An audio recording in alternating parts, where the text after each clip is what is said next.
Let us pray. At the beginning of this week, we ask you, Father, to renew and strengthen in us the awareness of our duty and privilege as members of this legislature. We ask you also in your divine providence to bless and protect the Assembly and the province we are elected to serve. Amen.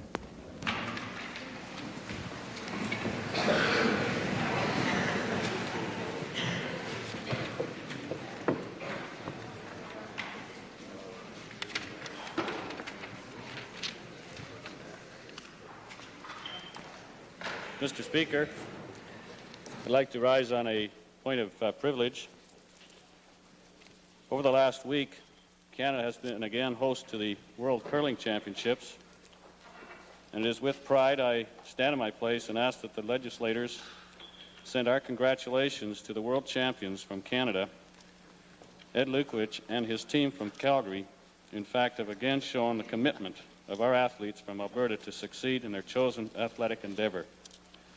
And our congratulations should go to our Alberta world champions, Ed Lukowich, John Ferguson, Neil Houston, and Brent Simon.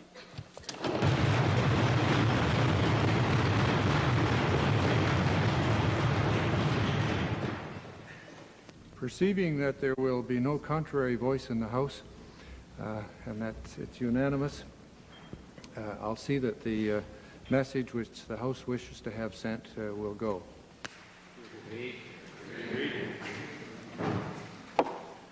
Introduction of visitors. Presenting petitions. Reading and receiving petitions. Presenting reports by standing and special committees. Mr. Speaker, I wish to table the report of the Standing Committee on the Alberta Heritage Saving Trust Fund Act, appointed for the third session of the 20th Legislature, relating to the 1984-85 annual report of the Provincial Treasurer and the Fund, pursuant to Section 14.3 of the Act. I'm also pleased to report that the committee has made every effort to fulfill its duties as required by the Act and as expected by the Legislative Assembly. The report contains 18 recommendations.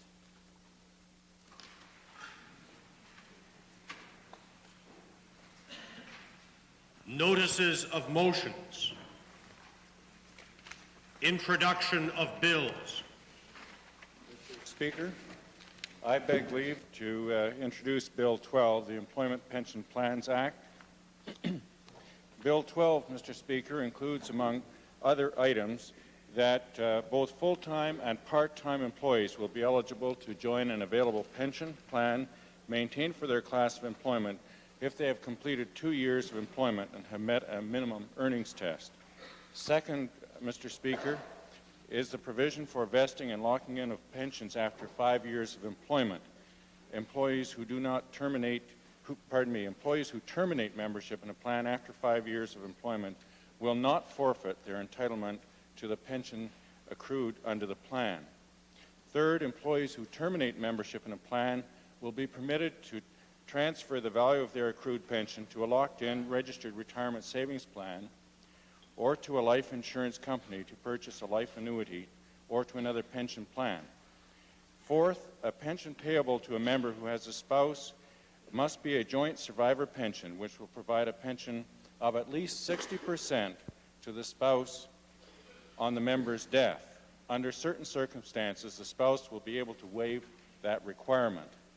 The statute also provides for pensions for spouses on death of a member before the commencement of the pension equal to 60% of the value of the pension accrued to the member.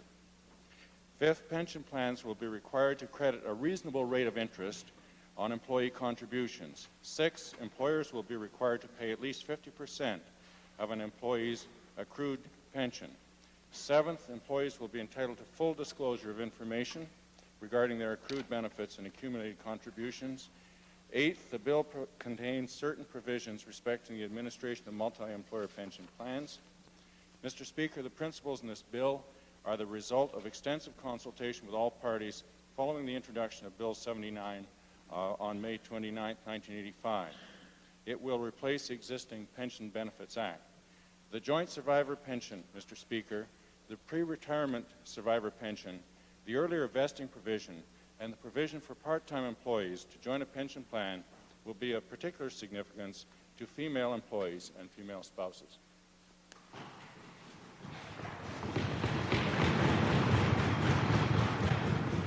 The Honourable Minister of Labour has moved that Bill number 12, the Employment Pension Plans Act, be read a first time. Do you all agree? The motion is adopted. A bill being Employment Pension Plans Act, introduced by Honourable Mr. Young, is now read a first time. Mr. Speaker, I request leave to introduce a bill being the Alberta Stock Savings Plan Act.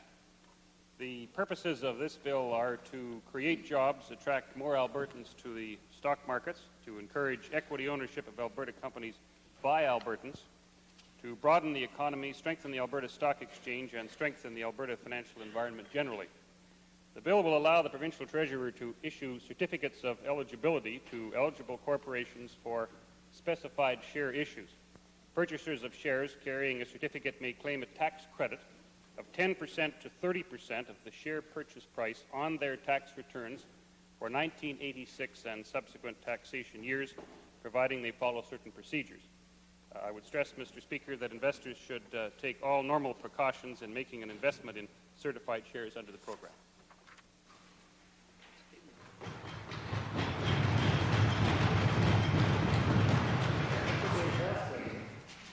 The Honourable Provincial Treasurer has moved that Bill number 2, the Alberta Stock Savings Plan Act, be read a first time. Do you all agree?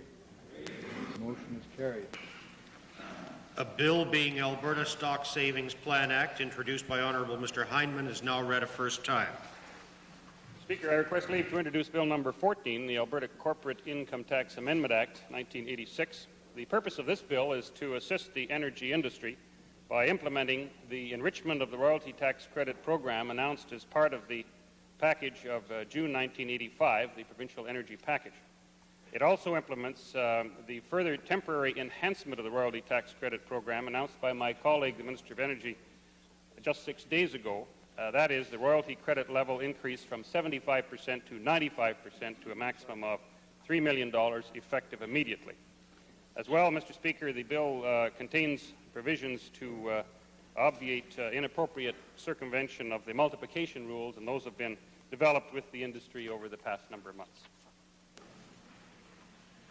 The Honourable Provincial Treasurer has further moved that Bill number 14, the Alberta Corporate Income Tax Amendment Act 1986, be read a first time. Do you all agree? The motion is carried. A bill being Alberta Corporate Income Tax Amendment Act 1986, introduced by Honourable Mr. Hindman, is now read a first time. Speaker, I would ask your leave to introduce a bill being Bill number 201, which is an act to amend the Landlord and Tenant Act. This bill would effectively prevent a landlord from forcing commercial premises to be open 7 days a week.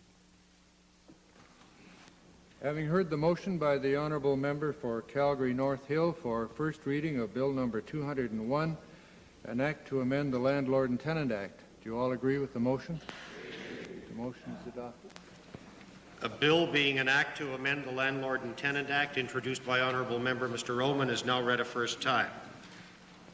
Mr. Speaker, I request leave to introduce Bill number 7, the Women's Secretariat Act. Mr. Speaker, this important piece of legislation provides for 3 principles. First of all, it confirms the Alberta Government organization of the Women's Secretariat, now established and in operation, provides for the establishment of 11-member Citizens Advisory Council on women's issues, and finally, Mr. Speaker, repeals the Women's Bureau Act. The Honourable Minister for Advanced Education has moved that Bill number 7, the Women's Secretariat Act, be read a first time. Do you all agree? The motion is adopted. A bill being Women's Secretariat Act, introduced by Honourable Mr. Johnston, is now read a first time. Mr. Speaker, I request leave to introduce a bill being an act to amend the guarantee. Order, please. I believe the Honourable Leader of the Opposition caught my eye first. Thank you, Mr. Speaker. I beg leave to introduce Bill 207, the Alberta Personal Income Tax Increase Repeal Act.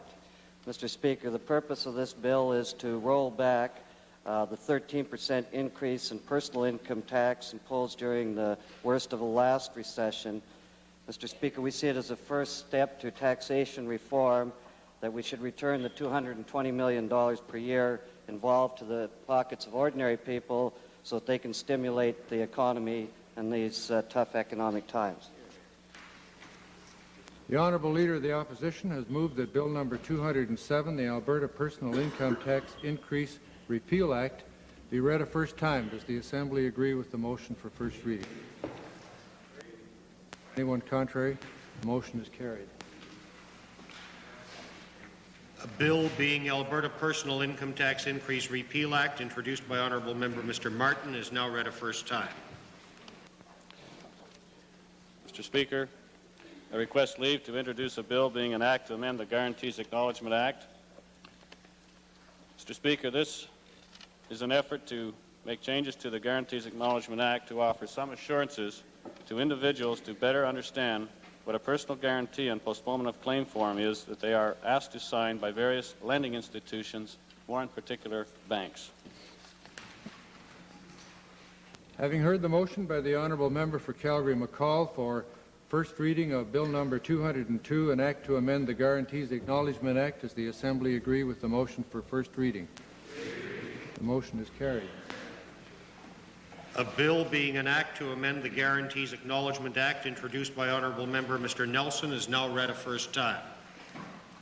Mr. Speaker, I beg leave to introduce a bill number 204, the Fair Insurance Rate Act. The purpose of this bill, Mr. Speaker, is to eliminate discrimination on the basis of age, sex, or occupation when applied to application of auto insurance. The bill would base auto insurance rates on an individual's driving record rather than on group behavior. Having heard the motion by the Honourable Leader of the Representative Party for first reading of Bill number 204, the Fair Insurance Rate Act, does the Assembly agree? Motion is carried. A bill being Fair Insurance Rate Act, introduced by Honourable Member Mr. Speaker, is now read a first time. Mr. Speaker, I request leave to introduce Bill number 6, Rural Electrification Revolving Fund Amendment Act 1986. This being a money bill, Her Honor, the Honourable the Lieutenant Governor, having been informed of the contents of this bill, recommends the same to the Assembly. The purpose of this amendment is to increase the amount of funds available in the Rural Electrification Revolving Fund from $55 million to $75 million in order that Alberta farmers continue to have access to financing on favorable terms for new electrical services. The Honourable Minister for Utilities has moved that Bill number 6, the Rural Electrification Revolving Fund Amendment Act 1986, be read a first time. Does the Assembly agree? The motion is carried. A bill being Rural Electrification Revolving Fund Amendment Act 1986, introduced by Honourable Mr. Bogle, is now read a first time. Mr. Speaker, I request leave to introduce a bill being Bill number 206, an act to eliminate extra billing. Mr. Speaker, Albertans will be the big winners when this act finally becomes law. The financial constraints preventing the needed service expansion at Edmonton's Royal Alexandra Hospital, for example, would be wiped out by the $20 million a year savings that Alberta would realize upon making this act law. And Albertans would continue to benefit from the $10 million. Order, please. I hesitate to interrupt the Honourable Member, and I realize that there's been fairly ample precedent this afternoon for remarks being made in regard to bills that really recommend the bills and go beyond explaining their contents. So I can't say that this is really unusual, but perhaps it goes a little farther than some of the others have gone. In any case, having heard the motion by the Honourable Member for Spirit River Fairview for first reading of Bill number 206, an act to eliminate extra billing, does the Assembly agree with the motion? The motion is adopted. A bill being an act to eliminate extra billing, introduced by Honourable Member Mr. Gurnett, is now read a first time. Mr. Speaker, I request leave to introduce Bill number 8, the Department of Technology, Research and Telecommunications Act. This being a money bill, Her Honour, the Honourable the Lieutenant Governor, having been informed of the contents of this bill, recommends the same to the Assembly. The Act, if adopted by the Assembly, would establish the Department, It would authorize the activities which we consider necessary to promote the development, the commercialization, and the widespread use of advanced technology in the province, including diversification of the economy, expanded work opportunities, and improvement in the quality of life available to Albertans over the longer term. The Honourable Member for the Honourable Minister for Technology, Research and Telecommunications has moved that Bill number 8, the Department of Technology, Research and Telecommunications Act, be read a first time. Does the Assembly agree with the motion for first reading? The motion is adopted. A bill being Department of Technology, Research and Telecommunications Act, introduced by Honourable Mr. King, is now read a first time. Mr. Speaker, it is my pleasure today to introduce Bill number 3, the Department of Forestry Act. This being a money bill, the Lieutenant Governor in Council, having been informed of its context, recommends same to the Assembly. Mr. Speaker, in keeping with the government's continuing commitment to economic diversification and job creation, this bill formalizes the creation of the Department of Forestry. The Honourable Minister for Forestry has moved that Bill number 3, the Department of Forestry Act, be read a first time. Does the Assembly agree with the motion? The motion is carried. A bill being Department of Forestry Act, introduced by Honourable Mr. Sparrow, is now read a first time. Mr. Speaker, I request to introduce Bill number 4, the Department of Tourism Act, and this being a money bill also, to honour the Honourable Lieutenant Governor, having been informed of the contents of this bill, recommends the same to the Assembly. Mr. Speaker, this bill would establish a Department of Tourism, and of course as such also a very important leg for the diversification of our economy, and in fact to assure Albertans to not only have additional jobs available, but as much as that, to attract tourists from around the world, and especially from the United States, Canada, and from within Alberta. I have a little difficulty again with the Honourable Minister. However, it was reasonably brief. The Honourable Minister for Tourism has moved that Bill number 4, the Department of Tourism Act, be read a first time. Does the Assembly all agree? Motion is adopted. A bill being Department of Tourism Act, introduced by Honourable Mr. Schmidt, is now read a first time. Mr. Speaker, I beg leave to introduce Bill 203, the Ambulance Service Act. Mr. Speaker, the purpose of this bill is to establish a uniform and high-standard ambulance service throughout Alberta. Mr. Speaker, this is a follow-up of a resolution that was passed in the early 70s by myself, directing the government to take action. We're still waiting, Mr. Speaker.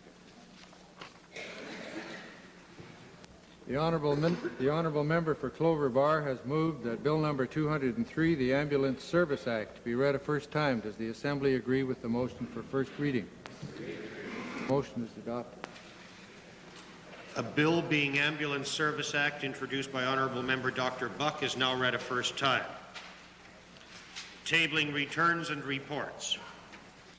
Mr. Speaker, I beg leave to table the 17th annual report of the Alberta Hail and Crop Insurance Corporation for the year ending March 31, 1985, and the 1984-1985 annual report of the Department of Agriculture. Also included in that report is a report of the Wheat Board Monies Trust account.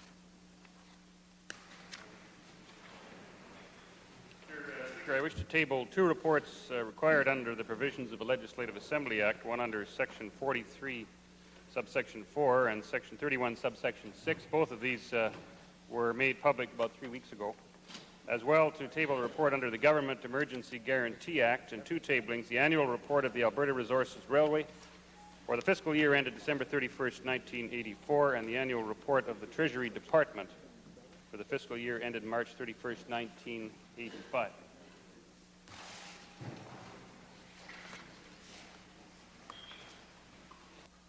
Mr. Speaker, I'm tabling the annual report for the Department of Alberta Social Services and Community Health, and also the annual report, the 1985 annual report of the Alberta Social Care Facilities Review Committee. And I might note, Mr. Speaker, that an honourable member from Egmont in this House chairs the committee, as well as the honourable member for Cyprus being a member of that committee. And I think that all honourable members will be interested in noting the incredible number of visits to social care facilities around the province that has been very capably being made by this committee.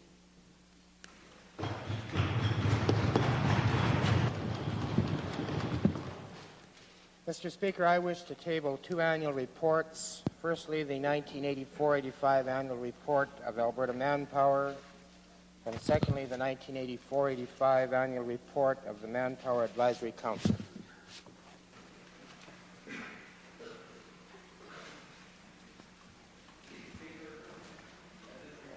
The law, I would like to table the 12th annual report of the Alberta Educational Communications Corporation for the fiscal year April 1st, 84 to March 31st, 1985. Speaker, I'd like to table the annual report of the Alberta Research Council for the year ending March 31st, 1985. As required by Section 19, subsection 2 of the Legislative Assembly Act, I am tabling an exemption order made by the Member Services Committee. I also have for tabling the annual report of Alberta Hansard. Introduction of special guests. Mr. Speaker, it's a real pleasure for me to introduce visitors in your gallery, and of course the purpose of their visit here this afternoon will become clear when I perform a pleasant duty under a subsequent order on the orders of the day. Mr. Speaker, in your gallery are His Worship Doug Fee, the Mayor of the town of Innisfail, and the President of the Alberta Urban Municipalities Association, Reeve Joe Smith, the Vice President of the Alberta Association of Municipal Districts and Counties, and the Reeve of the County of Barrhead, John Oldring, the alderman from the city of Red Deer, Orest Trabb, Councillor from the Improvement District number 21, representing the Improvement Districts Association of Alberta, Archie Grover, the Deputy Minister of Municipal Affairs, Jack Fleming, the Director of Municipal Services, Jack Edworthy from the Association of Municipal Districts and Counties, and Tom Buchanan from the Alberta Urban Municipalities Association. Mr. Speaker, I would ask that the members of this Assembly recognize very important partners in government in this province who have assembled and are seated in your gallery this afternoon.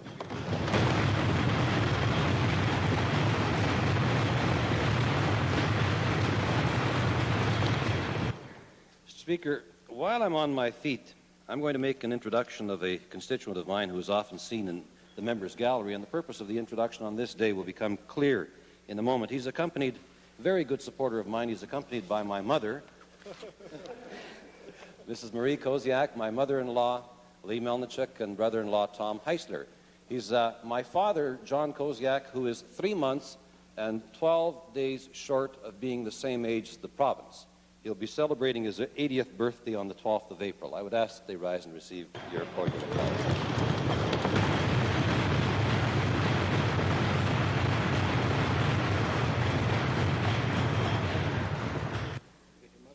Mr. Speaker, it's my pleasure to introduce to you and through you to members of the Assembly, and particularly to the Attorney General, 21 grade 5 and 6 students and their teachers from Crawford Plains Elementary School.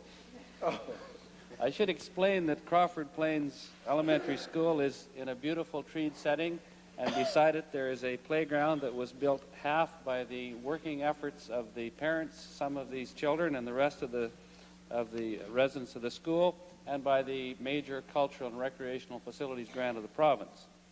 The class is accompanied by their teachers, Mr. Darrell Lucas, Miss Joanne Venables. I regret not being able to meet with them earlier when they were here, but I trust they'd enjoyed their visit. I would ask them now to rise in the members' gallery and receive the traditional greeting of this assembly.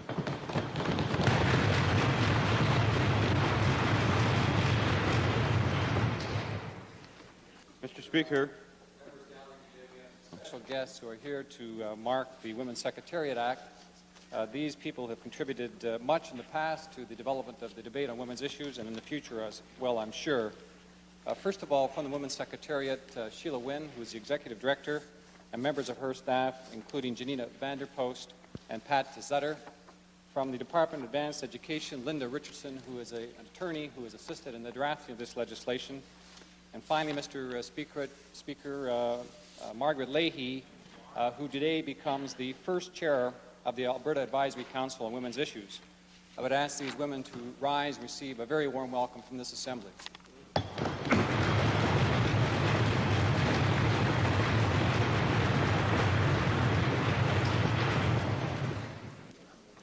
Mr. Speaker, it's my pleasure to introduce to you and to honourable members of the Assembly 32 grade 6 students from the Forest Green School located in the Stony Plain constituency from the town of Stony Plain. They're accompanied by their teacher, Mr. Hamilton, parents, Mrs. Farnsworth, Mrs. Fry, Mrs. Marr, and Mrs. Weens. They're in the members' gallery, and I'd ask them to rise and receive the recognition of this Assembly.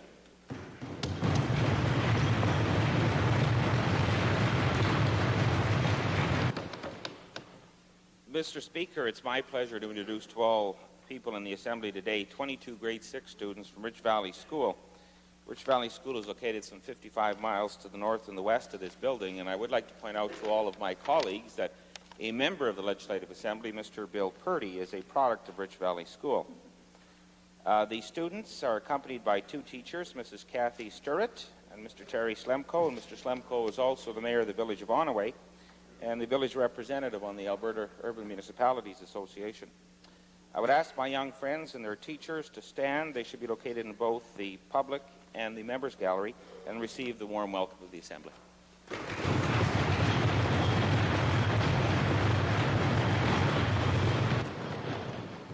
Mr. Speaker, it is my privilege to introduce today 3 women who've worked tirelessly on behalf of women in the province, particularly with regard to the need for a council on the status of women. Seated in the public gallery are Amanda LaRue-Jetel, Jane Wiley, and Ora Rose of the Alberta Status of Women Action Committee. I would ask them to rise and receive the warm welcome of all members of the Assembly.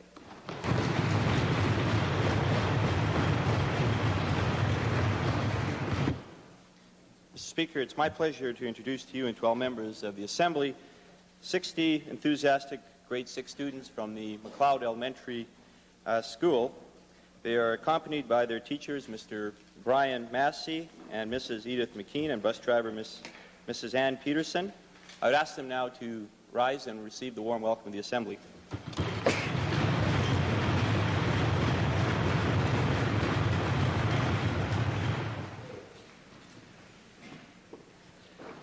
Ministerial statements.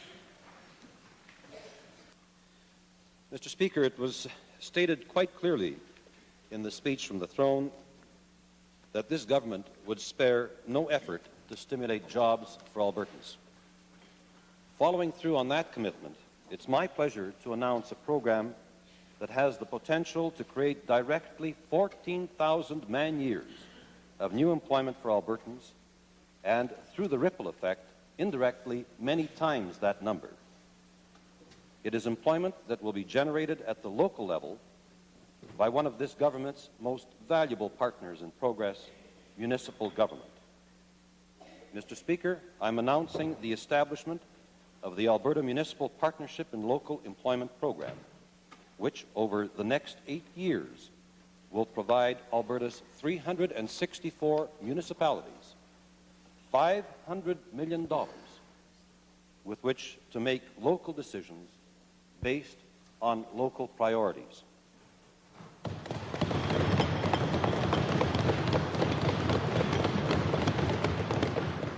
It is our hope that these decisions will provide increased opportunities for employment to Albertans in the construction and engineering fields. The Alberta Municipal Partnership and Local Employment Program is a direct response to the recommendations of the Grant Structures Review Committee. This committee was composed of Alderman Olivia Beauty Edmonton, Alderman John Oldring Red Deer, representing the Alberta Urban Municipalities Association, Reeve Wallace Daly, Municipal District of Willow Creek, Reeve Joe Smith, County of Barrhead, representing the Alberta Association of Municipal Districts and Counties, Councillors Orest Trabb and Jacques Osadchuk, representing the Improvement Districts Association of Alberta, and Municipal Affairs Tom Forgrave and Jack Fleming. It recommended that grant programs be unconditional, that they be announced in advance to promote more effective municipal planning, and that the annual reduction in funds required for the municipal debenture interest rebate program be transferred to unconditional grants. Mr. Speaker, today's program meets all of these requirements. Since 1974, this government has subsidized municipal borrowing costs, thereby reducing property taxes. In the past 11 years, we have given more than $527 million to municipalities for this purpose. In the normal course of events, an additional $120 million would be required in this fiscal year, or $1.5 billion over the remaining 22-year life of the program. These subsidies are paid on municipal borrowings from the Alberta Municipal Financing Corporation. However, beginning this September, the Alberta Municipal Financing Corporation will be refinancing about $1 billion of its own short-term debt at reduced rates, and in turn refinancing long-term municipal debentures at lower rates. The net result will be a reduction in the interest subsidy budget, and these savings will be allocated to municipalities to fund the program I'm announcing today. These unconditional transfers will be provided on a yearly basis, on a yearly per capita basis, over the next 8 years to all of Alberta's municipalities, rather than just to those who borrowed. Among the debentures to be refinanced are those for municipal power, telephone, and gas utilities, which are not eligible for interest subsidy. As an added bonus, refinancing of these debentures will improve the profitability of municipal utilities and help to maintain both utility rates and property taxes at reasonable levels. I'm announcing this program now, Mr. Speaker, so that municipalities can more effectively plan for the use of the funds.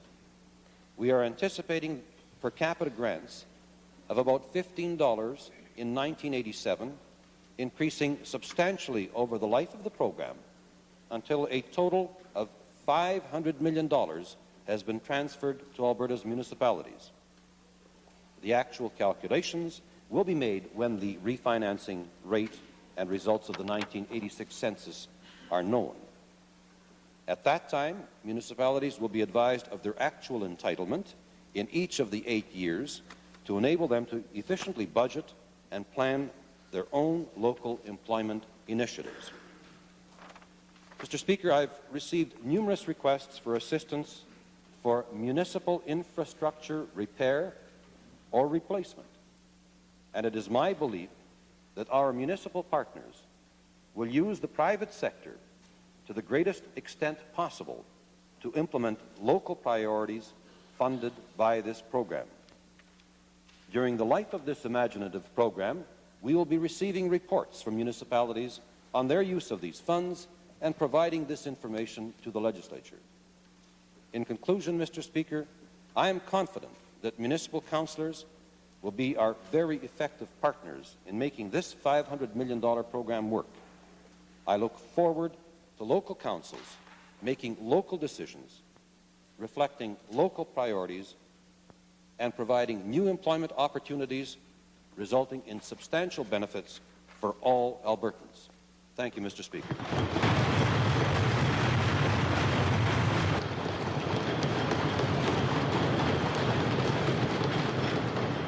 Mr. Speaker, reply to the ministerial statement. Certainly, this is a concept that I know the Honourable Minister is aware that we've supported and pushed for in the past, and for that reason I intend to support it. It will be interesting to see, as I understand it, $500 million over 8 years.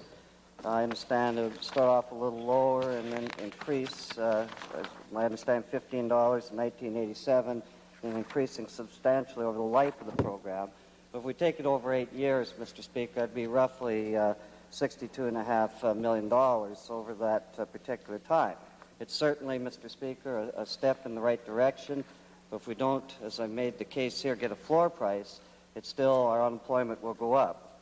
Let me say this, though, that we've always pushed for unconditional grants. I've talked in this House about revenue sharing. I think this is, the concept is in the right direction, that we allow local municipalities to make their own decisions because they're the ones closest to the decisions they have to make. So in that sense, it's something that we've argued for, and I compliment the Minister for bringing it forward. I guess I would say, though, that it's the first step I hope that we're looking at, and as we go into the future, eventually revenue sharing as a concept in all parts of it. As I said, Mr. Speaker, it must be the fourth year, though, election coming up. Now we're getting some rather good policies, if I may say so, to the Minister, but I want to wait and see if this government is returned, what it's like after, when we have to pay the bills. But in saying that, Mr. Speaker, I certainly compliment the Minister, and we in official opposition will certainly support the idea of moving towards unconditional grants and sharing a partnership with the municipalities at this time. Mr. Speaker, the closer to the election, the keener the ears. And maybe I'll leave the keener at that as such. But I would, on behalf of my colleague and I, certainly support this move, and I wish to congratulate the committee of municipal workers that have put this together and recommended such a very commendable program. I'm sure it will benefit many communities across this province of Alberta. We have supported for some time the concept of more unconditional grants, and as well we've also made the case on this side of the House for revenue sharing, because the very same principles apply, where, as are outlined so well in this document, where local municipalities have the capability of making decisions relative to local priorities, and that maybe I believe very strongly that the best and most benefit comes from local government, where they are able to expend according to local priorities. I recognize in this announcement that the effect of it will be in 1987 rather than 1986, so the effect on employment this year would be very little. The other item that I'd like the Minister to examine in terms of this announcement is the relationship between the large urban centres and small-town Alberta. When we look at $15 per capita, which for a small town of 1,000 people, that's $15,000. We look at the street grants, which are available for a town of 1,000 people, and the street grant is around $90,000 to $110,000, $115,000. It doesn't build very many streets or fix very many streets in rural Alberta today. And I'd certainly recommend to the Minister of Municipal Affairs that that be examined in terms of the allocation of funds to local government. One of the concerns my colleague and I have is with regards to the continuous decrease in provincial funding for education. And since 1971 or 72, that percentage has gone from 85% down to somewhere around 54, 55%. Decreased significantly, which means that local property taxes have picked up a large sum of money to finance various municipal expenditures. So we also recommend that the government look at that aspect so that local governments have more flexibility and as well more use of the funds that come directly from their own property taxes. Oral question period. Mr. Speaker, I'd like to direct the first question to the Premier. And it flows out of Friday's question period. We're asked three members of the Executive Council, ministers responsible for manpower, energy, and the Treasury, whether they'd done any studies on the benefits of a floor price. And the answer was that they hadn't. The Premier said that he had not ruled out any option at this point. My question flowing from this, Mr. Speaker, is then why has the Premier not directed his ministers to find out in what ways a floor price would preserve jobs and enhance provincial revenues? Mr. Speaker, it is true that we have not ruled out any options. I don't think it'd be wise when something is as important to the people of Alberta as the strength of our energy industry that we discard any options out of hand. And in assessing all of these options, Mr. Speaker, I'm sure that we will give full evaluation of the potential benefits. Well, supplementary question, Mr. Speaker, flowing from that answer. My question very specifically then is, would the Premier now ask the Ministers of Treasury, Energy and Manpower to do a study so we'd know how much we're losing here in terms of revenues and what the unemployment rates might be if we don't get a floor price? Mr. Speaker, I think my previous answer actually answered the second question as well, and that is that we are doing a full evaluation of all the options. Supplementary question, Mr. Speaker. Would the Premier, when I asked the questions in the House, I asked those three ministers, and they said they were not looking at that particular study. Is the Premier now saying that they are wrong and that the government is looking at this? Mr. Speaker, I guess I have to repeat the answer again for the honourable member. We are giving a full evaluation of all the options. Supplementary question, Mr. Speaker. You might let your ministers know then so that they can answer properly in the House and when we ask the questions. My question to the Premier at this point, this has been going on a number of months. My question is very specifically, is the government so tied to this deregulation philosophy that will no longer move away from it regardless of how many jobs it costs or what our loss in provincial revenues are? No, Mr. Speaker.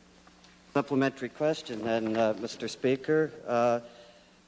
On Friday, my colleague asked the Premier whether his government was considering any measures at all to restore some domestic control over the prices received for basic commodities like grain and oil, and the Premier indicated at that time that you were not. Could the Premier then elaborate why this government is so opposed to this sort of stability for our basic industries? I don't think, Mr. Speaker, that would in any way fit a discussion during the question period.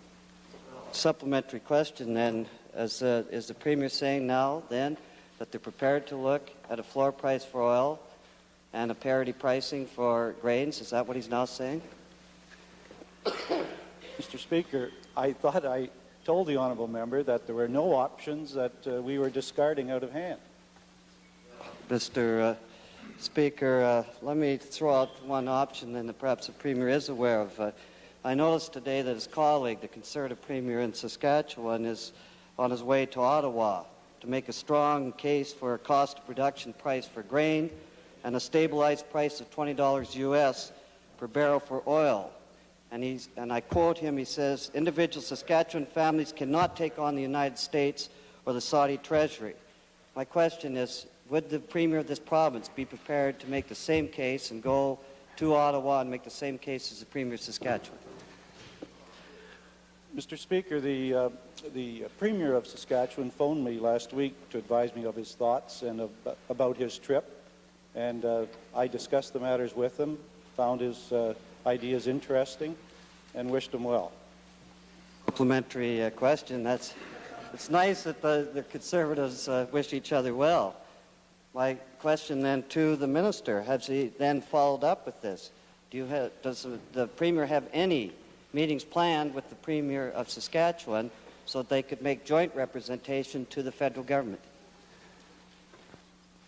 Mr. Speaker, I believe the Honourable Leader of the Opposition is aware of the fact that tomorrow our Minister of Intergovernmental Affairs and our Minister of Energy will be meeting with the Minister of Energy, Federal Minister of Energy, and the Federal Minister of Finance, Mr. Wilson. At that meeting, I understand there will be representatives of the Saskatchewan government and also representatives of various companies on specific issues, such as an upgrader. And it may well be that as a result of that meeting, we will have more to say to the House later. Well, supplementary question then, Mr. Speaker.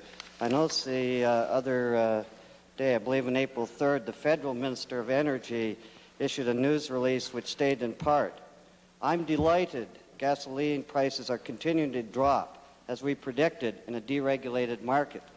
My question to the Premier: has the Premier directed his Minister of Energy to communicate any formal concern about this while he's in Ottawa, about this attitude? I can't really anticipate all of the thoughts that the Honourable Federal Minister of Energy might have, Mr. Speaker, although I would imagine that if the price of crude oil had dropped, she would certainly then be pleased that, in fact, the price of gasoline would drop. Although I think from her many other public statements, she feels that she would like to see stability and a stronger crude price in Canada. Supplementary question, Mr.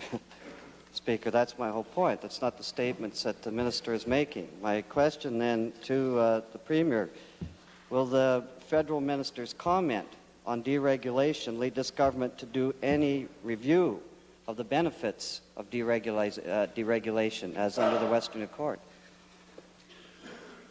Well, Mr. Speaker, we've come full circle. We're right back to the answer I gave him at the beginning. We are evaluating all the options. Mr. Speaker, supplementary question. As we are reviewing here, as the Canadian sector is going out of business, as unemployment goes up, it's nice that they're reviewing. When might it be known whether we will support a floor price or not? Time is running out for a lot of people.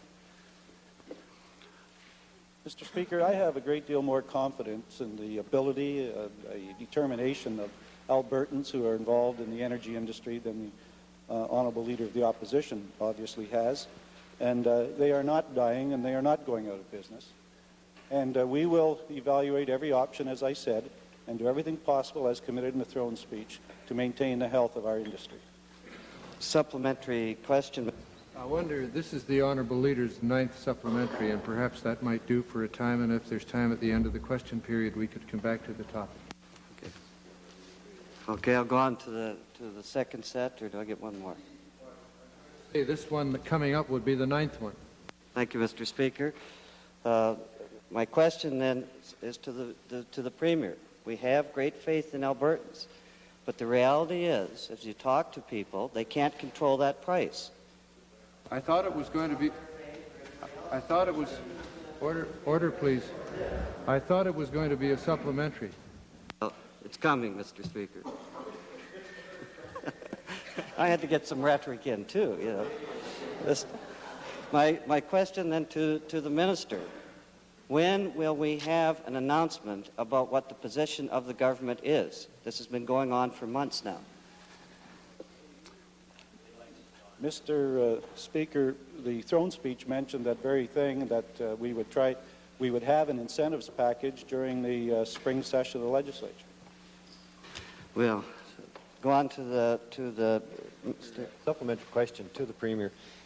In the study that's carried on by government, is the government also considering the effect a floor price would have on the consumer of Alberta? Is that also part of the study? Yes, it would be, Mr. Speaker, and also it would be the kind of bureaucracy that might be necessary to ensure that floor price, the funds, would result in activity, or whether they would just go to increase salaries, or whether they just go to pay off banks, or whether these funds would in fact keep the activity that we'd all like. To direct a second question to the Minister of Social Services and Community Health. Question to the Minister. Is the Department of Social Services pursuing a target of reducing permanent positions in the department by 2% per year for each of the next 3 years? Mr. Speaker, I think it's been well known that right across government there has been a concerted effort to be more efficient, and a target of 2%, I believe, has been mentioned publicly as one that we should aim at. Insofar as this particular department is concerned, Mr. Speaker, we are pursuing efficiencies. And obviously, the Honourable Leader of the Opposition may bring to mind, and I'll assist him with that there will be some concern with respect to the employees of the department. And that's always first and foremost a primary consideration, along with the service to the clients. Well, guess when they're getting cut, they are a little concerned. Second question, though, to the minister. Is the department going to cut group home and institutional residence spaces by 5% next year? Mr. Speaker, we have no plans in that regard, though there is always an ongoing assessment of the various spaces that are needed to house Albertans in need, particularly mentally or physically handicapped. But if the Honourable Leader of the Opposition had been paying attention, he would have noticed that, in fact, group homes are being enlarged upon, and there is a fair amount of deinstitutionalization taking place. Well, supplementary question to the minister then. A memo that I received from Deputy Minister, Mr. Ozirkovich, dated January the 31st, refers to a February the 7th planning retreat and the cutback targets that I have mentioned. That's from the minister's own deputy. So I would suggest that either the minister is not correct or the deputy minister is not correct. So my question is, why is the minister's department planning to increase unemployment through staff cuts? Excuse me. Mr. Speaker, that is not the goal of the department. Very clearly, the goal of the department is to serve Albertans in the very best way possible. And while doing that, bear in mind that the taxpayers of this province are paying the bill. I don't know what memo the honourable member has, but I think it's fair to say that there may be many things that in a department with 7,000 people are under consideration, and initiatives that they will be looking at and eventually bringing for my perusal. And I'm not aware of the information that the honourable member has. Supplementary question, Mr. Speaker. I'll be glad to get that information to the minister. So my question, just to make sure then, it's not department policy then to cut group home and institutional residential spaces by 5% next year. That memo is not correct then.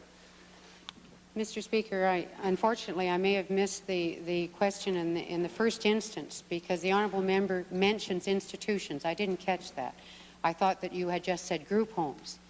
Obviously, if we're talking about an enhancement of the ability of handicapped people to live in our society along with the rest of us, we're going to be talking about group homes or some other type of care in the community. And if we're moving people to that kind of facility or that kind of care in individual homes, those people will be vacating institutions. And I would certainly hope that the Honourable Leader of the Opposition would concur that, in fact, this is the very best care that could possibly be given to these people. Mr. Speaker, we're not sure how it's going to be done. That's why we're having this question period. My question to the Minister, it says in there 5% reduction in residential, including, as I said, group home and institutional spaces should be achieved. It says even though it is noted in some rural areas there are not enough spaces to meet regional needs.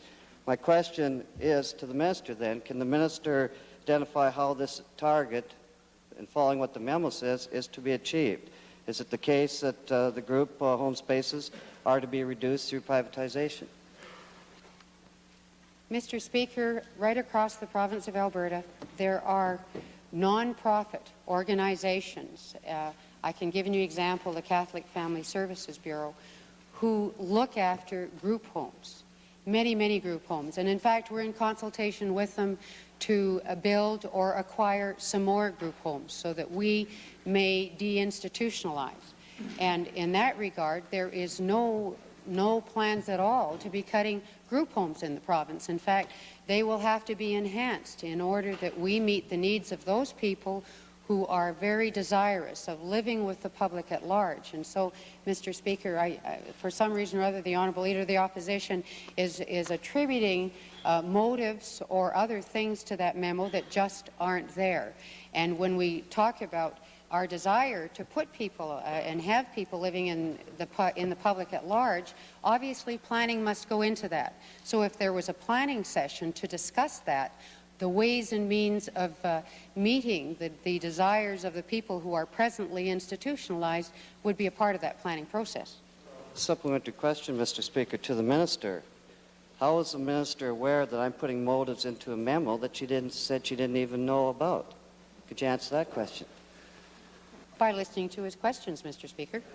Speaker, Mr. Speaker, the minister wasn't even aware of the memo. So, you know, the minister either can't have it both ways. Either you're aware of the memo or not. Are you aware of the memo then? Ask your question. I've already answered Are that. you aware of the memo then?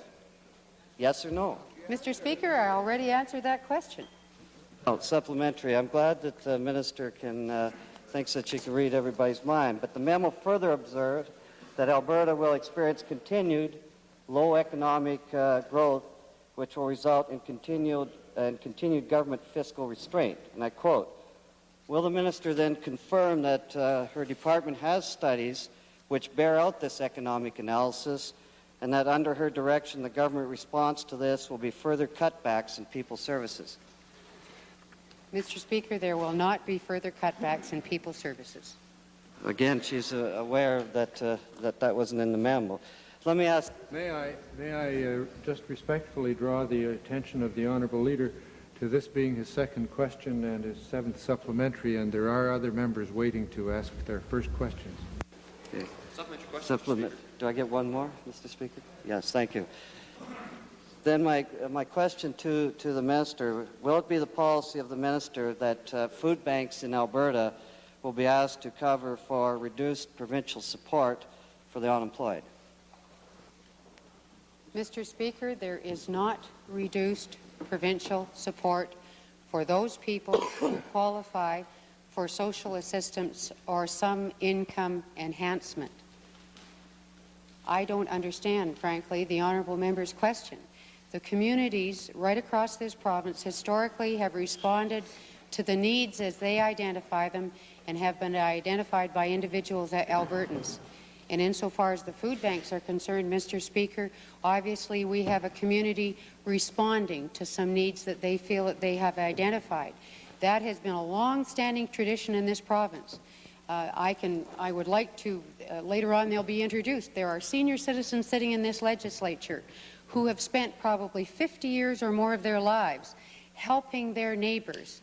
And this is a fine example of Albertans helping one another.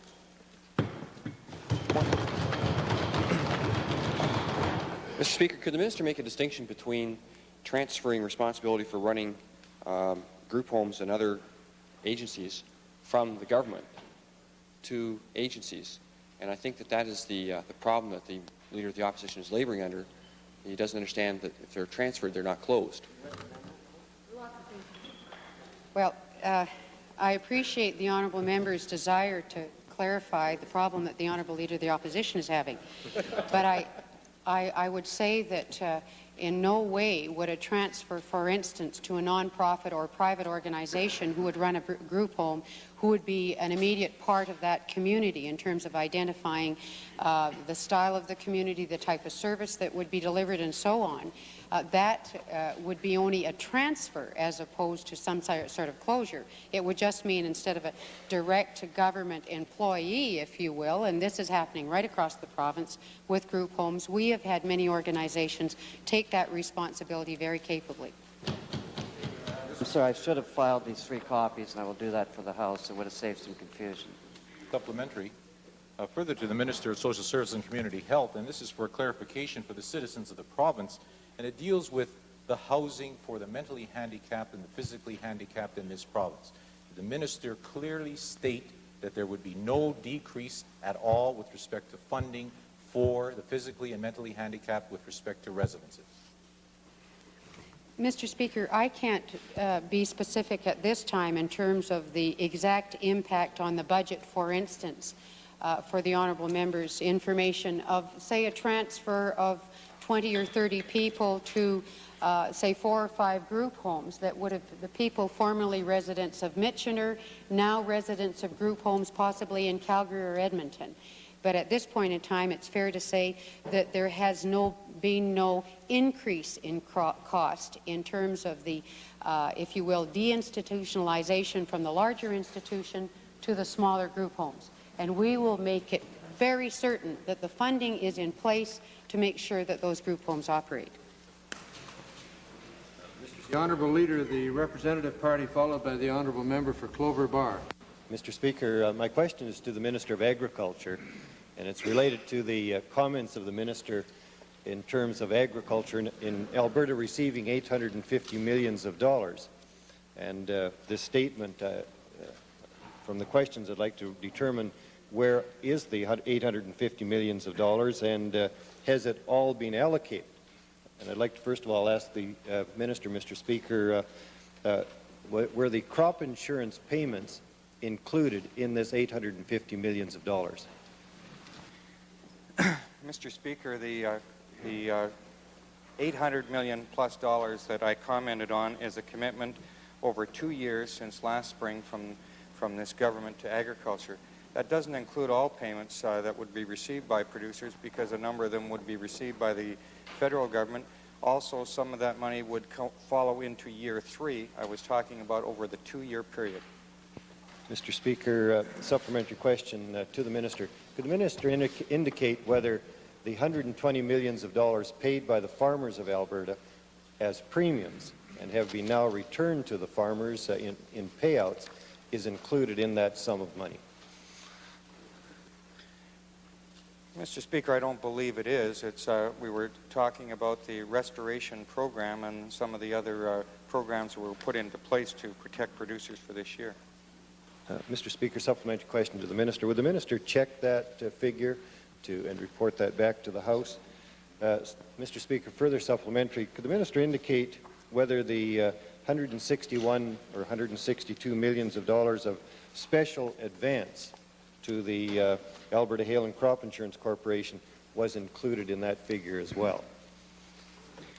Mr. Speaker, I'll respond with the details of what encompasses the dollars and report back to the Assembly. Mr. Speaker, I'd like to address... The Honourable Member for Clover Bar, followed by the Honourable Member for Camrose. I'd like to address my question. Mr. Speaker, just one final supplementary to the Minister of Agriculture. Could the Minister of Agriculture table the details of the $850 million that have been allocated over the 2-year period? And information from his department indicates that it could be over a 3-year period. And also in that tabling indicate what monies have not been expended at the present time?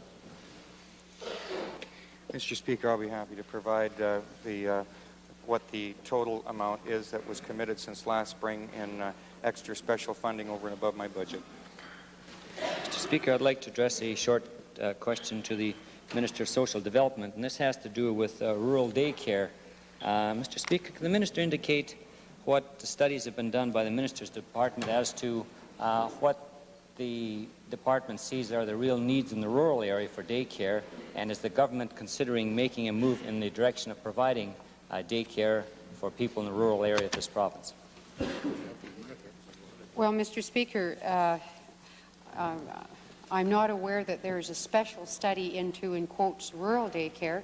I'm certainly aware, being a rural member, that there are daycares right through my constituency in the small towns and villages. And so I'm not sure if the honourable member is suggesting we need a special program, and I'd be pleased to receive what information he has that leads us to conclude that there is a shortage or somehow we are not meeting the needs in rural Alberta, because certainly the funding is there. Mr. Speaker, to the Minister, this is not so much the towns and villages as in the actual rural part of the province, where because of the downturn in the economic situation, many farm wives are having to go out to work at, say, neighboring towns, and they're not having any place to leave their children. This is the area of concern that I have, Madam Minister. Well, Mr. Speaker, obviously people who have to leave their home to work and are in a position, whether rural or urban, to have to take their children somewhere. And I would think that since transportation was a means to getting to work, it would also be a means to delivering the children to the daycare. But I would see in that particular situation, Mr. Speaker, that, for instance, the family day home program that we have might be a very real means to accomplish the particular end that the honourable member is raising. Honourable Member for Camrose, followed by the Honourable Member for Red Deer. Mr. Speaker, on the weekend I had the opportunity to discuss with a number of farmers that are in quite a financial bind, and I would like to inquire of the Minister of Agriculture, is there any way to speed up passage of the Alberta Farm Credit stability program. Mr. Speaker, we are on a fast track to make sure that that program is delivered as quickly as possible.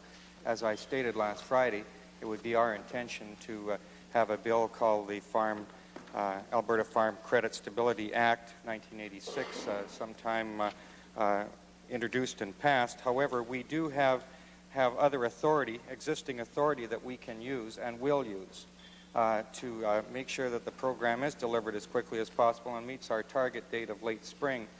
The two acts that we would intend to use would be the Financial Administration Act and the Alberta Heritage Savings Trust Fund Act in order to speed up the process. The honourable member for Spirit River Fairview, for Red Deer, followed by the honourable member for Spirit River Fairview. Thank you, Mr. Speaker. Included in the three priorities of Her Honour's speech was the issue of senior citizens. It seems appropriate that I raise a question of important public policy for senior citizens in the constituency of Red Deer. My question is directed to the Minister of Housing, and can the Minister advise if he's in a position to instruct the Alberta Mortgage and Housing Corporation to negotiate with the City of Red Deer the acquisition of sufficient land in the old exhibition site in downtown Red Deer for much-needed senior citizens housing?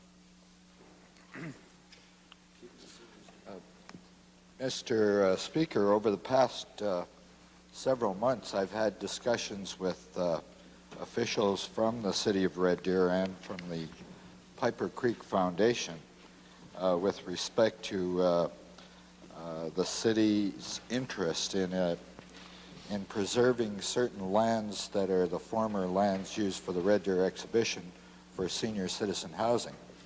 And the corporation has had discussions with city officials with respect to that land, and I believe that discussions are going on right now with respect to the possibility of the purchase of a portion of the former Red Deer exhibition site for the purpose of senior citizen housing.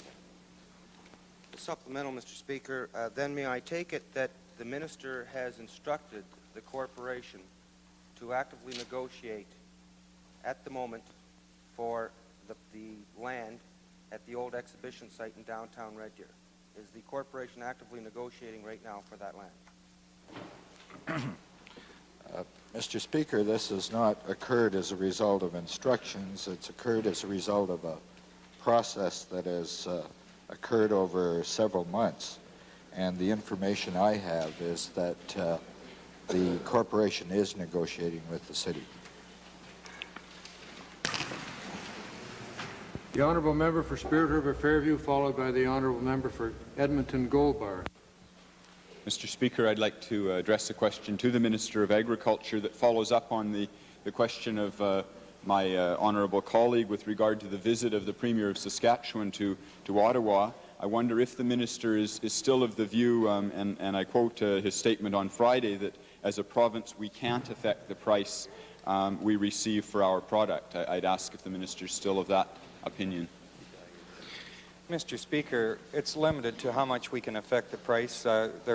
We are more aggressive in international marketing than anyone and can certainly try and enhance our position in trade and thereby enhance the price that is received by our producers. But with respect to the international pricing of grains, no, Mr. Speaker, as a province we have no authority.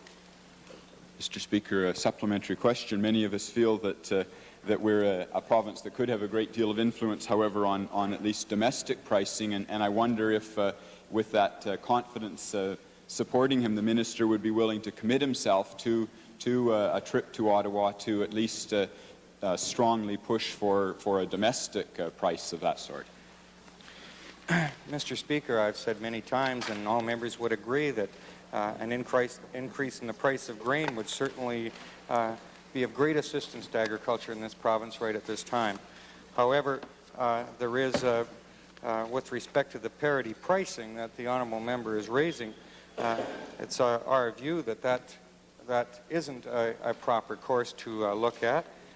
There are other countries, of course, that use variable levies to try and increase their domestic price, and that creates surpluses, and then they have to have export subsidies to move the surpluses. So It's options, of course, that are worthy of looking at, but we have no intention of moving at this time. Mr. Speaker, a supplementary question then to the Minister. The immediate concern, of course, is that many analysts, including people like Stan Bell of Unifarm, are suggesting that a significant amount of acreage in Alberta may not be planted this spring as a result of uncertainty about price and about financial problems. Has the government any plans specifically to use the new program announced or other programs to put operating capital into producers' hands in time to be able to plant this spring? Well, Mr. Speaker, we certainly share the concern of the honourable members and others about the difficulties with respect to pricing. We have made moves to try and be of great assistance with our operating capital. The programs that we've announced have increased the cash flow, thereby made operating capital more readily available. Secondly, we came out with a guarantee program that by a good number of banks is being of great assistance in trying to raise operating capital for operations so they can plant their crops this spring. In addition, our new $2 billion program gives that comfort to the agricultural community and to the bankers that they know that we are working at looking at and taking action and seeing that there's stability in agriculture today. So, Mr. Speaker, we have made a number of steps. Supplementary question, Mr. Speaker. I certainly appreciate the Minister's reply regarding things that are in place, and my question focused more on if they were looking at new initiatives in view of the perception that many people aren't going to plant. I wonder if the Minister could tell me whether there is any monitoring going on by his department about how serious the possibility of unseeded or low-budget farming may be for this spring, and if so, what advice he's getting about the extent of that situation. Mr. Speaker, the advice I've received suggests that the crops will certainly be seeded this spring. As far as looking at input costs, each farmer is certainly looking at what inputs he would have to use this year. He's trying to keep his costs trimmed to a minimum. But as far as a significant number of acres not being seeded, no, Mr. Speaker, they will be seeded. There is one thing, though, that even I can say from my own personal farm and running it through the computer that's available at Alberta Agriculture to work through what would be the most viable crops. It showed up that we would be better off to summer follow a little bit more this year, because over a 3-year projection that we were better off taking that approach. Now, that would be different if you were in irrigation or in specialty crops or in other areas, but each farmer, indications is certainly looking at using the minimum amount of inputs to do a good job, and recognizing that it's a little difficult right now in the world market, but things will change. Supplementary question, Mr. Speaker. Could the Minister just confirm then that the evaluation being done by his department disagrees with that of some others who have suggested that there will be a significant amount of unseeded acreage this year? Mr. Speaker, I don't know where all the indications could come from. I rely on the district agriculturalists and their report to me from their contact with farm clients, and also in our contact through the banks and others that farmers are dealing with. And from what I've heard, it would not lead me to believe that there would be unseeded acres this year because of not having the operating capital to put in the crop. Question, Mr. Speaker. Might this be the honourable member's final supplementary, followed by one by the honourable member for Camrose, and the final one by the honourable leader of the representative party? Mr. Speaker, my question to the Minister then would be whether or not he has met with municipal elected officials at all, or organizations, to review whether or not they have concerns or information to suggest that there will be unseeded acreage that will result in extra expense for local government, for example, to control weeds and situations like that. Mr. Speaker, I haven't met with all the municipalities in the province. Of course, Wallace Daly, who's the president of the MDs and counties, is my neighbor, and I see him on a regular basis, and he has not raised it with me. Supplementary, Mr. Speaker, to the Minister, with the new program of guaranteed loans through the bank for operating capital, has he any indication as of now how many have applied for that loan, what the success rate is, and could he also indicate how many farmers last year took advantage of our funding through ADC, our guarantee, to get their crops in? Mr. Speaker, on the last question, I can't answer. I don't have those numbers at my fingertips. With respect to this year and the utilization of our new guarantee program, one bank has already approved more loans than they did all of last year under the previous program. They tell me they're open for business and they think it's a good program and will work. There's another bank that isn't using it very much and disappoints me a little bit because they don't seem to understand what it's about. I have had discussions with them and encouraged them to use the program. How many are being used now? Because we have streamlined it and they don't have to have approval of the Agricultural Development Corporation in order to get the guarantee, I don't have up-to-date numbers. To the Minister, in the Minister's meetings with the various bank officials, has the Minister been able to estimate or have an indication as to the number of farmers that are unable to get operating loans this spring? Mr. Speaker, I think I would have to ask the provincial treasurer to respond to that, but the percentage that I believe that they feel are in that position is very, very small, certainly under 5%. The honourable member for Edmonton Gold Bar, followed by the honourable member for Calgary McKnight. Thank you, Mr. Speaker. Mr. Speaker, my question relates to the ministerial announcement made by the Minister of Municipal Affairs earlier today. And it's certainly a statement that is welcomed in Edmonton insofar as jobs and infrastructure repair being a concern. Could the Minister expand a little more on how municipalities such as Edmonton who sold utility debentures will in fact receive the benefit from the announcement that was made today? Mr. Speaker, as members are aware, our shielding program did not extend to debentures that municipalities issued for utility purposes. And so borrowings by municipalities during the high interest rate meant that utility customers of municipalities would pay the full amount of the interest rates. In fact, interest rates on some of the outstanding debentures are as high as 19%. And that's a current obligation by the municipalities on their utilities to the Alberta Municipal Financing Corporation. As a result of the refinancing of the Alberta Municipal Financing Corporation's own short-term debt at much lower rates, the expectation now is under 10%, they'll be able to pass on those savings to all of their customers, regardless of whether those customers were for regular municipal purposes or for utility purposes. And the current expectation is that that would see a blended rate that would drop borrowing costs for municipalities on those debentures to about 13%. So you can see for a municipality like Edmonton that has $280 million of debentures, a 1% reduction is $2.8 million. That's an annual saving. And in some cases, that annual saving is much larger. So it's a pretty effective reduction in the utility costs for the consumers in the city of Edmonton. Supplementary question, Mr. Speaker. Resident homeowners are assessed a local improvement levy for such things as sewer upgrading, and if this program is designated for such a thing, will the homeowner actually derive some direct benefit from the announcement today, or will it be indirect?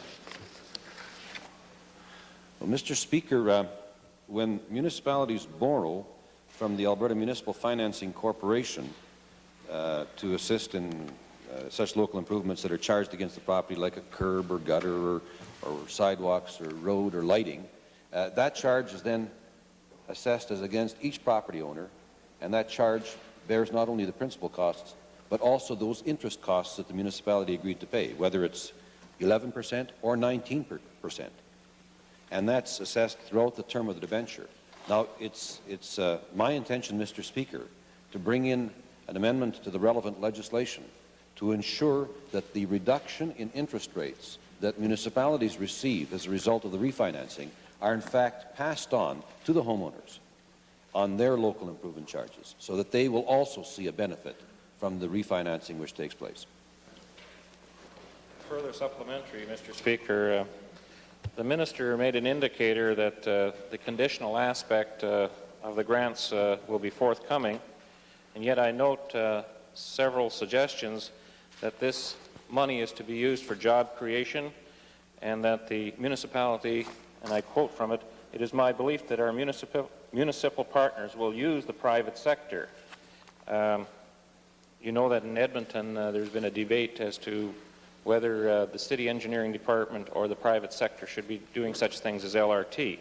And how does the Minister foresee monitoring or auditing that in fact these objectives are reached? Well, Mr. Speaker, this is advice to municipalities as opposed to a condition. We're suggesting that because this is an 8-year program, it wouldn't be wise to set in place a bureaucracy that would depend on monies coming thereafter. And under those circumstances, they should be relying on the private sector to do the work that's necessary that could be funded in that period. We should also understand, Mr. Speaker, that although the funds will be coming over an 8-year period, nothing prevents a municipality from immediately budgeting for a program that involves jobs. The Honourable Leader of the Representative Party indicated that the first payment would be in 1987. However, this is bankable security. And a municipality that in 1986 has a substantial amount of work it wants done can bank on receiving payments over the next 8 years to pay for it. So these things can be done today based on the needs that are identified at the local level. The Honourable Member for Calgary-McKnight, followed by the Honourable Member for Lethbridge West. Mr. Speaker, I have two questions to the Minister, but the first one is he would recall under our debt reduction program of some years back that the substantial sums of money were given to the cities, and in the case of Calgary, they didn't use it entirely for debt reduction. They've kept it as a surplus fund that they can lower the interest rate each year. What I'm concerned about, can the Minister assure us that they have to use this fund for capital works of one nature or another? Well, Mr. Speaker, again, I have to underline the fact that these grants are unconditional. We have the power of persuasion. What we're saying to municipalities, these are funds that we would like you to use for local employment initiative. We would want you to report to us on how you use those funds for that purpose. And then I, or the Minister of Municipal Affairs during the 8-year period, would then report to the legislature. And this would be an indication of whether or not we can use the unconditional method of accomplishing those things that this legislature deems are very important. And we have identified as one of the most important thrusts in this year, job creation. We feel that municipalities are an excellent partner in responding to that thrust. And I'm confident that they'll do it. Mr. Speaker, the other question I have is that the statement of the Minister says that there will be $500 million made available, and I wanted the Minister to clarify to make sure that this is not going to add to the provincial debt, that this is actual money that will be saving and refinancing and will flow through from a reduction in other programs rather than be an increase in the debt or the anticipated debt of the province. Well, Mr. Speaker, currently my expectation for the fiscal year that we're in now, our obligations for interest shielding would be $120 million. Now, when this refinancing takes place, starting September of 1986 and throughout the next 2.5 to 3 year period as the 5 to 7 year debentures come due, we will see an immediate saving in the amount of money that we will need to shield interest in the vicinity of $50 million annually. So, and that will also grow a little bit. Now, what I am proposing, Mr. Speaker, through this program is that saving will be transferred to municipalities to fund this local employment initiative program. In addition, the reduction that would have been expected from the $120 million, just like with any mortgage, as you make your payments, the amounts on principal increase and the amounts on interest decrease. If nothing else were to happen, the $120 million that would be required this year would drop off next year to, say, about $115 million, and thereafter $110 million. Well, what is proposed here, Mr. Speaker, is that we remain at a constant $120 million during the life of this program until $500 million has been transferred to municipalities. So there's the benefit of maintaining the current level in the budget for interest subsidy, plus the savings that we're talking about as a result of refinancing. We're coming to the end of the allotted time for the question period. If the Assembly agrees, perhaps we could have a short question by the Honourable Member for Lethbridge West, and the Honourable Minister of Manpower wishes to supplement some information that was previously requested. Mr. Speaker, I have a question to the Minister of Consumer and Corporate Affairs, and it comes about as a result of the bill introduced today by the Provincial Treasurer, the Alberta Stock Savings Plan, where the Treasurer has said that he's going to encourage Albertans to invest in the stock market to save us all a lot of bother later on. Mr. Speaker, I wonder if I could ask the Minister of Consumer Affairs what steps he perhaps is taking to inform Albertans of the pitfalls of investing in the stock market, particularly in areas of energy stocks and so on, has been experienced in the past year. Mr. Speaker, the question is quite appropriate in the sense that just a week ago we placed before the public a publication called 2000 AD. And I had to think about the name of it because I've been working on another one with that name some time ago. But in that document, Mr. Speaker, it outlines a number of concerns relative to the investment market. It covers the whole gamut. And I think the best way of putting it, Mr. Speaker, it's in layman's terms, and there is a suggestion in there, if you go beyond that, seek professional advice. Mr. Speaker, I realize we're short of time, but a quick supplementary to the Minister. Could he advise the House as to what the distribution system might be so that we can get that kind of word to Albertans who are interested indeed in investing in the stock market? The publication is available through all of the Treasury branches, the credit unions, and I would sense almost all of the financial institutions by the end of this month, Mr. Speaker, as well as through the regional offices of the Department of Consumer and Corporate Affairs and through any member of the Legislative Assembly if they would contact their local MLA and have them, in fact, get a hold of us. We'll see that they get copies of it. And I might add as well that copies are being sent to the libraries of the schools. The Honourable Minister. Sorry, yes, the Honourable. Thank you, Mr. Speaker. In responding to a question on Friday, I used the incorrect reference year with respect to certain labor stats. What I should have said was that the number of people working in Alberta in March 1986 was at the highest level for the last decade, with the exception of 1982. And in another case, I should have stated that there were 56,000 more Albertans working in March of 1986 than there were in March of 1985. Thank you. Order.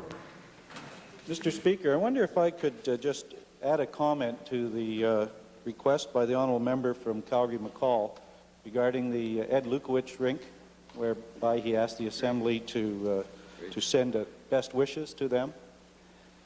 My comment, Mr. Speaker, is that during the course of today, the Premier's office in Calgary will be contacting Mr. Lukowicz and his rink to see whether they might attend upon the legislature on Thursday of this week, or perhaps get a first-hand chance to receive the appreciation of the members of the legislature.